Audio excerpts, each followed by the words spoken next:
Ayun na nga mga idolo, mga bossing, mga tropa, kumusta na kayo dyan? Welcome back na naman sa ating panibagong update, panibagong tutorial na naman dito lamang sa ating mumunting channel.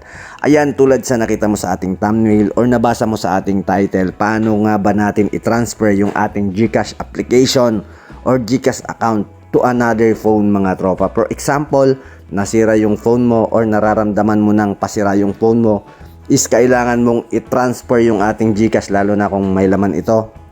Kailangan na natin i-transfer ito sa bagong phone, mga tropa. Or kung may spare man tayong phone dyan, i-transfer na natin ito kasi napaka-risky nito.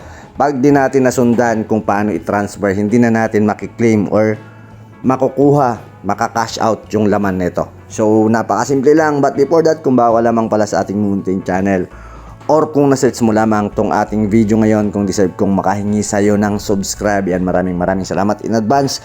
Palike na rin tong video na to, malaking tulong yan para sa kauunlad, kilalago ng ating mumunting channel. So, una mong gawin, for example, pasira pa lang yung phone mo. Kung sa bagay, meron naman tayong pwedeng gawin kapag ka nasira na yan. Pero, itong una nating step is kung pasira pa lang yung phone mo, mamaya itatakil natin kung paano na kung nasira na to. So, dito muna tayo sa first step kung pasira pa lang yung phone. Kailangang i-login natin yung ating GCash application at ilalog out natin ito at i-clear data natin sa ating system. So, papakita ko sa inyo kung paano natin ilalog out. Yan, ilalagin ko lang yung aking GCash account.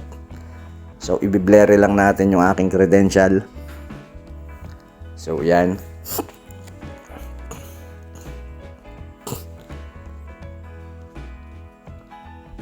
For example is na-login na natin yung ating GCash account.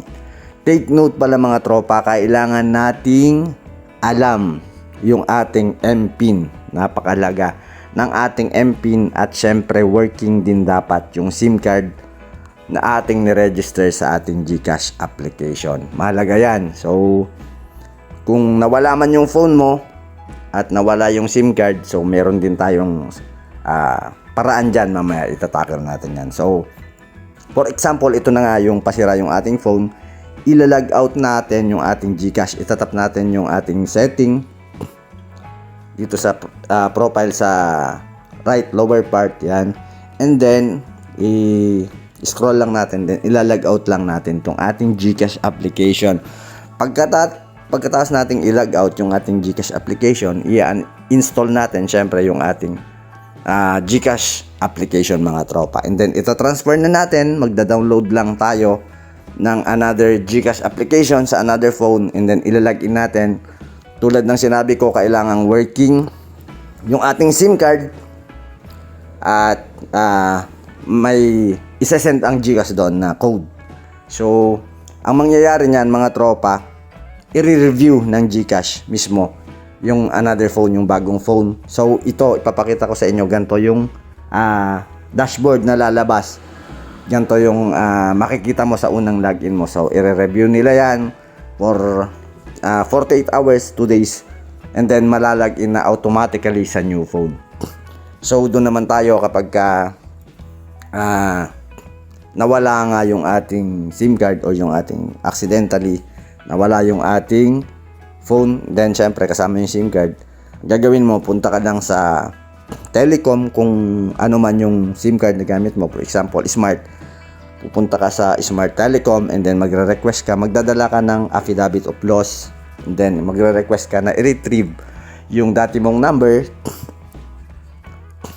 para ma-receive mo pa rin yung code na isa-send ng GCash. So ganon, yun yung ultimate na paraan kapag ka nawala yung phone mo. And then syempre, kapag ka naayos mo na, then malalagin mo na to another phone, then maka-cash out mo na yung natira or yung laman ng GCash mo. So, sana naging malinaw sa inyo yung ating content ngayon. Sa susunod, yung ating itatakil is yung mga unverified GCash naman. So, thank you. God bless.